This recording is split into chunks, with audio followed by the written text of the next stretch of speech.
Selamat siang, salam sejahtera untuk kita semua. Perkenalkan, nama saya Anastasia Sastri Kirana. Saya Widya Iswara, ahli muda dari Lembaga Administrasi Negara. Pada kesempatan kali ini, saya akan menjelaskan strategi yang akan saya gunakan dalam menyampaikan materi Agenda 3 Pelatihan Kepemimpinan Pengawas.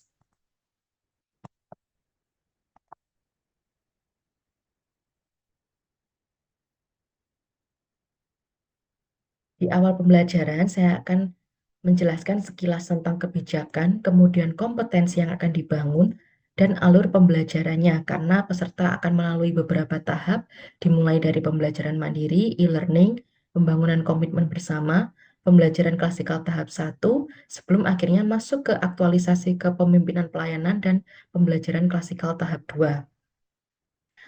Untuk sesi e-learning dan klasikal akan dibagi menjadi beberapa bagian. Untuk e-learning akan ada 3 bagian, yaitu sinkronus 1, 2, 3. Pada sesi sinkronus 1, materi yang akan dibawakan adalah komunikasi pelayanan publik, perencanaan kegiatan pelayanan publik, dan penyusunan RKA pelayanan publik. Pada sesi sinkronus 2, materinya adalah pelayanan publik digital, dan pada sesi sinkronus 3, materi yang akan dibawakan adalah manajemen mutu, manajemen pengawasan, dan pengendalian pelaksanaan kegiatan. Kemudian untuk klasikal ada 4 sesi atau 4 hari. Untuk klasikal pertama, materinya sama dengan yang dibawakan pada sesi sinkronus. Jadi ada 3, yaitu komunikasi pelayanan publik, perencanaan kegiatan pelayanan publik, dan penyusunan RKA pelayanan publik. Kemudian klasikal 2 akan dilanjutkan dengan materi penyusunan RKA pelayanan publik digital, dan manajemen mutu. Pada sesi klasikal 3 juga akan melanjutkan materi ke manajemen pengawasan, pengendalian pelaksanaan kegiatan, dan nanti di sesi klasikal paling terakhir adalah wrap up, di mana nanti semua materi yang telah dipelajari akan direview dan diperdalam. Kemudian pembelajaran mandiri sesuai alur yang sudah dijelaskan, di mana peserta akan mendapatkan penugasan esai yang akan dibahas pada sesi sinkronus hari pertama.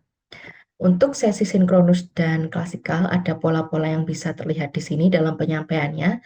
Yang pertama ada penyampaian overview program dan ice breaking di awal, kemudian dilanjutkan tanya jawab terkait materi-materi hari itu, yaitu komunikasi dalam pelayanan publik, perencanaan kegiatan pelayanan publik, dan penyusunan RKA pelayanan publik. Kemudian peserta diminta untuk memaparkan esai yang sudah dibuat dan diberikan umpan balik seperlunya untuk penguatan.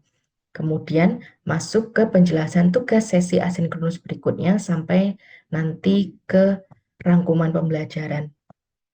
Untuk sesi asinkronus hari pertama, peserta akan melakukan atau mengerjakan tugas individu di mana mereka diminta untuk mendeskripsikan kegiatan di tempat kerja dalam hubungannya dengan Renstra KL serta proses komunikasi dalam pelaksanaannya, termasuk upaya, hambatan, dan evaluasinya. Dapat ditulis menggunakan Canva atau Book Creator atau aplikasi lainnya. Kemudian pada sesi sinkronus hari kedua, pola di awal sama, jadi menyapa peserta dan membuka kelas, menanyakan proses belajar asinkronus 1, kemudian peserta diminta memaparkan hasil tugasnya dan memberikan umpan balik untuk penguatan. Kemudian melakukan persepsi untuk bridging ke materi pelayanan publik digital, kemudian melakukan tanya jawab terkait materi tersebut seperti kebijakannya, inovasi, komponen, dan implementasinya. Kemudian di asinkronus hari kedua ada 2 tugas, yaitu individu dan kelompok. Untuk tugas individu adalah pembuatan learning journal sesuai dengan pertanyaan panduan berikut, dan format pengumpulannya bisa Canva, bisa MP3 atau audio file.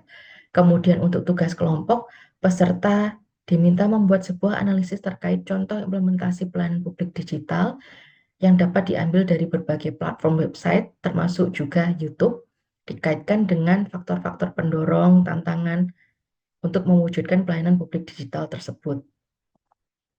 Kemudian, pada sesi sinkronus hari ketiga, polanya masih sama, kemudian menanyakan proses asinkronus 2, meminta peserta memaparkan hasil tugasnya yang individu dan kelompok tadi, dan memberikan umpan balik.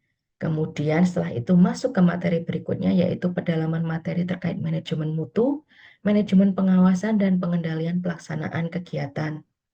Kemudian pada sesi asinkronus hari ketiga, peserta diminta membuat analisis tentang satu kegiatan pelayanan publik dan menguraikan penjelasannya dengan menggunakan seluruh perspektif pada agenda 3, yaitu pengendalian pekerjaan. Untuk klasikal hari pertama, ini polanya sebetulnya sama, membangun suasana kondusif terlebih dahulu.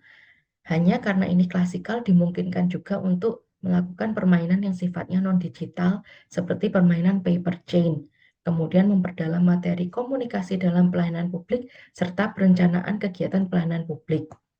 Kemudian di klasikal hari kedua, di awal sama melakukan persepsi supaya peserta lebih nyaman dan konsentrasi. Kemudian peserta memaparkan hasil penugasan asinkronus 3, selanjutnya melakukan suatu analisis video pelayanan publik, kemudian membaca artikel tentang standar biaya dan kasus pelayanan publik, kemudian membuat draft program atau kegiatan beserta perkiraan kebutuhan anggaran yang diperlukan untuk setiap kegiatannya, kemudian melakukan pendalaman materi, penyusunan RKA pelayanan publik digital, dan manajemen mutu. Untuk klasikal hari ketiga, melanjutkan paparan hari sebelumnya, sebelum memperdalam materi manajemen pengawasan dan MONEF, kemudian studi kasus tentang pelaksanaannya di unit kerja masing-masing. Kemudian di klasikal hari terakhir, seperti yang tadi disampaikan, ini adalah sesi wrap up, jadi semua materi yang sudah peserta pelajari dapat dikuatkan lagi dengan berbagai macam permainan seperti aplikasi word wall, permainan penyampaian pesan, dan permainan The Tallest Tower. Kemudian peserta akan dibagi dalam kelompok, setiap kelompok melakukan studi kasus mengenai video pelayanan publik. Video ini video yang berbeda antara satu kelompok dengan yang lain. Kemudian hasilnya dipaparkan dalam sesi window shopping. Kemudian peserta akan melakukan role play pelayanan publik dan ditutup dengan lesson learn apa yang dibawa peserta, yang membekas di ingatan peserta setelah selama ini melakukan atau bergabung di pembelajaran agenda 3. Sekian strategi yang dapat saya sampaikan. Terima kasih, sampai jumpa lagi di kesempatan berikutnya.